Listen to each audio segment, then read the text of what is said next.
আজকে কার্য উপদেষ্টা কমিটির প্রথম বৈঠক হয়েছে। এর সভাপতি মাননীয় স্পিকার, সদস্য মাননীয় প্রধানমন্ত্রী, বিরোধী দলীয় নেতা এবং আরও বিরোধী দলীয় চিফ হুইপ, আমাদের চিফ হুইপ, হাউসের চিফ হুইপ এবং অন্যান্য আমরা কয়েকজন সদস্য, আমাদের মাননীয় মহাসচিব আমির খসরু মাহমুদ চৌধুরী, ল মিনিস্টার।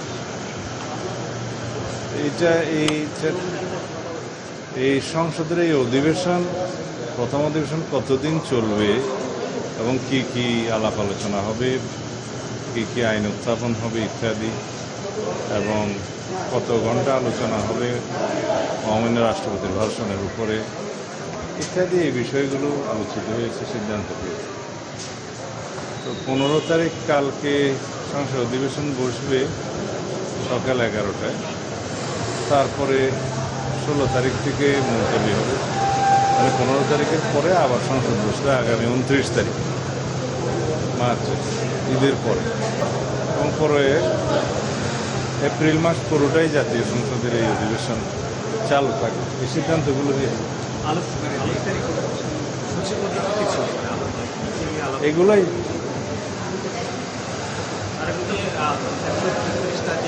এগুলা বিশেষ কমিটি যেটা গঠিত হয়েছে, এই বিশেষ কমিটির উদ্দেশ্য হলো যে সংসদে বিভিন্ন মন্ত্রণালয় সম্পর্কিত স্থায়ী কমিটিগুলো গঠিত হওয়ার আগ পর্যন্ত ট্রেডিশন অনুসারে এই বিশেষ কমিটি গঠিত হয়।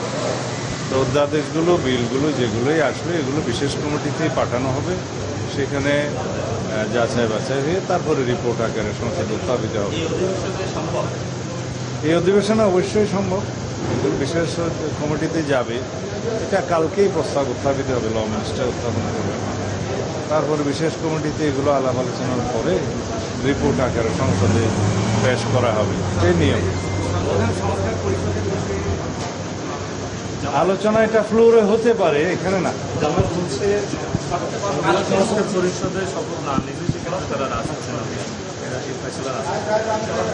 তাদেরকে জিজ্ঞেস করেন।